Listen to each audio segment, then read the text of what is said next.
আসসালামু আলাইকুম বন্ধুরা, আশা করি আপনারা সকলে ভালো আছেন। আমি সুলতানাস রান্নাঘর থেকে বলছি।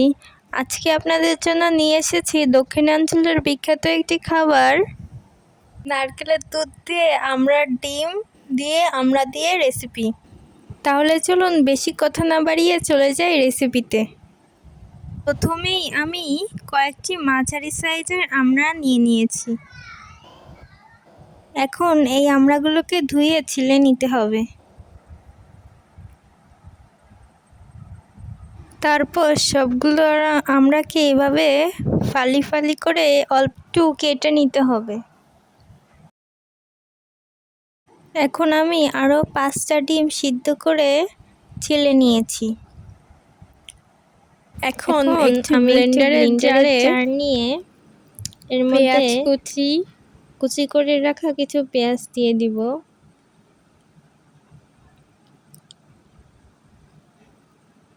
তারপর কয়েক কোয়া রসুন দিয়ে দিব।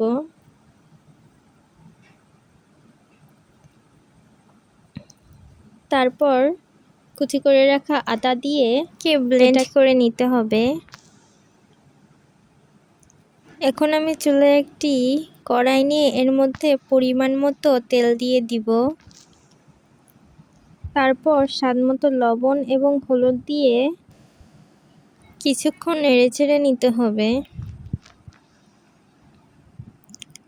তারপর ডিমগুলোকে দিয়ে খুব ভালোভাবে নেড়েচেড়ে ভেজে নিতে হবে।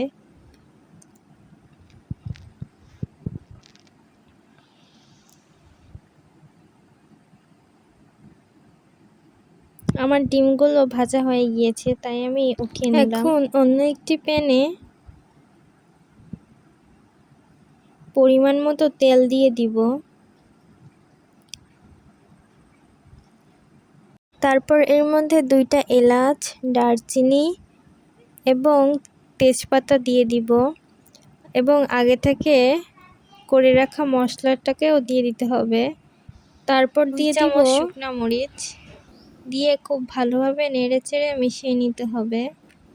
এখানে আমি জিরা, হলুদ এবং লবণ দিয়েছিলাম, কিন্তু এটা স্কিপ হয়ে গিয়েছে। মশলাগুলো দিয়ে ভালো করে কষিয়ে নিতে হবে।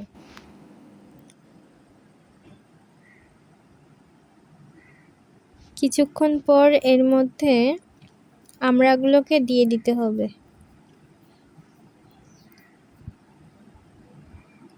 আমড়াগুলোকে দিয়ে খুব ভালোভাবে মশলার সাথে মিশিয়ে নিতে হবে। তারপর এর মধ্যে দিয়ে দিব নারকেলের দুধ,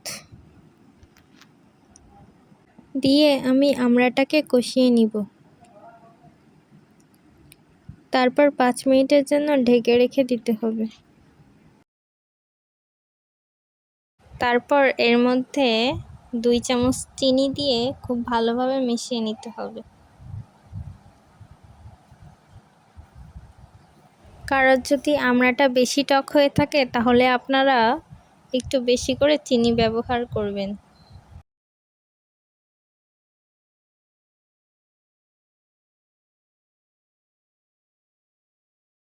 এই পর্যায়ে এর মধ্যে আরও কিছু পরিমাণ নারকেলের দুধ দিয়ে দিতে হবে। তারপর অল্প একটু পানি দিয়ে এটি রান্না করে নিতে হবে।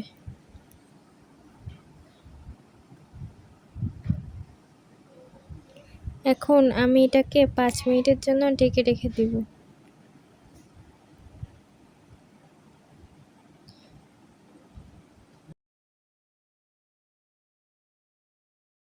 এখন এর মধ্যে ডিমগুলো দিয়ে দিব,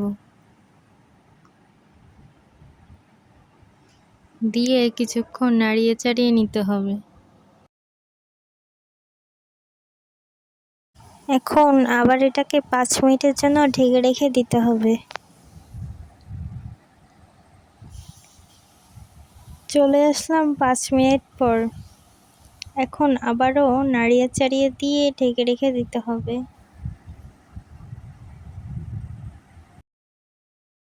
আমার রেসিপিটি প্রায় তৈরি হয়ে এসেছে। আমি এখন চুলাটা বন্ধ করে দেব। দেখুন আমার রেসিপিটি তৈরি হয়ে গিয়েছে। এটি খুলনা, যশোর এবং দক্ষিণাঞ্চলের অত্যন্ত বিখ্যাত একটি খাবার। দেখতে যতটা সুন্দর তার থেকেও এর স্বাদ অনেক বেশি। বাসায় অবশ্যই একদিন ট্রাই করে দেখবেন, সবাই চেটেপুটে খাবে। আর ভিডিওটি ভালো লাগলে লাইক সাবস্ক্রাইব করে আমাদের পাশে থাকবেন এরকম আরও রেসিপি পাওয়ার জন্য। আশা করি আপনাদের কাছে আমার ভিডিওটি ভালো লেগেছে। আজ এ পর্যন্তই, দেখা হবে নতুন কোনো ভিডিওতে।